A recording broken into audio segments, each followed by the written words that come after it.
আব্দুল্লাহ ইবনে মাসউদ রাদিয়াল্লাহু তাআলা আনহু বলেন, কুন্না মা'আন নবী সাল্লাল্লাহু আলাইহি ওয়াসাল্লাম ফি কুব্বাতিন নাহওয়ান মিন 40, আমরা নবীজির সঙ্গে 40 জনের মতো একটা তাঁবুর মধ্যে ছিলাম।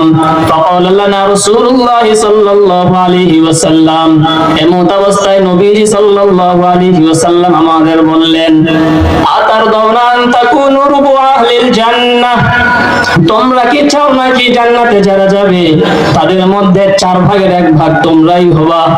ফাকালু নাম, সাহাবায়ে কেরাম বলেন আমরা সকলেই বললাম নাম, হ্যাঁ যাব, যেতে চাই। এরপরে আবার নবী বললেন, তারদাউনা তাকুনু সুলুস আহলিল জান্নাহ, তোমরা কি চাও নাকি জান্নাতে যারা যাবে তাদের মধ্যে 1/3 মানে 3 ভাগের 1 ভাগ তোমরা হবা? ক্বালু নাম, সাহাবায়ে কেরাম বললেন হ্যাঁ চাই। সুম্মা ক্বালা তারদাউনা আন তাকুনু শাতরা আহলিল জান্নাহ, ও আমার উম্মতেরা তোমরা কি চাও নাকি জান্নাতে যারা যাবে এদের মধ্যে অর্ধেক তোমরা হবা? ইন্নাল জান্নাতা লা তাদখুলুহা ইল্লা নাফসুন মুসলিমা, নিশ্চয়ই জান্নাতের মধ্যে কোনো মুসলমান ছাড়া কেউ প্রবেশ করতে পারবে না। তাহলে বলেন তো জান্নাতের মধ্যে এত কোটি কোটি মানুষের মধ্যে কারা যাবে? মুসলমান। কোন হিন্দু যেতে পারবে না, কোন খ্রিস্টান, বৌদ্ধ, ইহুদি, নাসারা কেউ পারবে না। শুধুমাত্র কে প্রবেশ করবে? মুসলমান।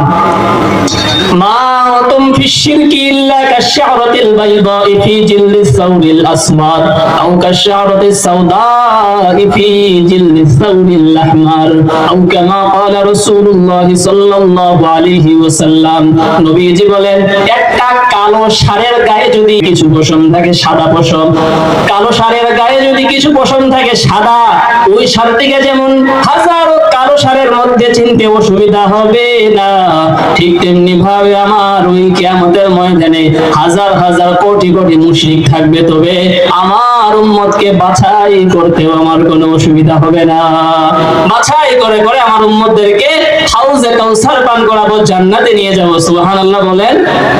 তিরমিজি শরীফের 2548 নম্বর হাদিসের বর্ণনা। হাদিসের রাবী হলেন হযরত সালিম ইবনে আব্দুল্লাহ। সালিম ইবনে আব্দুল্লাহ ইয়া নবীহি قال, সালিম ইবনে আব্দুল্লাহ তার বাবা থেকে বর্ণনা করেন, তিনি বলেন, قال রাসূলুল্লাহ সাল্লাল্লাহু আলাইহি ওয়াসাল্লাম, আল্লাহর রাসূল সাল্লাল্লাহু আলাইহি ওয়াসাল্লাম বলেছেন, বাবু উম্মতি আল্লাযী ইয়াদখুলুনা মিনহুল জান্নাহ, আমার উম্মত জান্নাতের যে দরজা দিয়ে প্রবেশ করবে, এই দরজা কেমন হবে জানো নি উম্মত? আমার উম্মত জান্নাতের যে দরজা দিয়ে প্রবেশ করবে সেই দরজাটা কেমন হবে শুনে রাখো। আব্দুহু মাসিরাতুর রাকিবিল জাওয়াদ।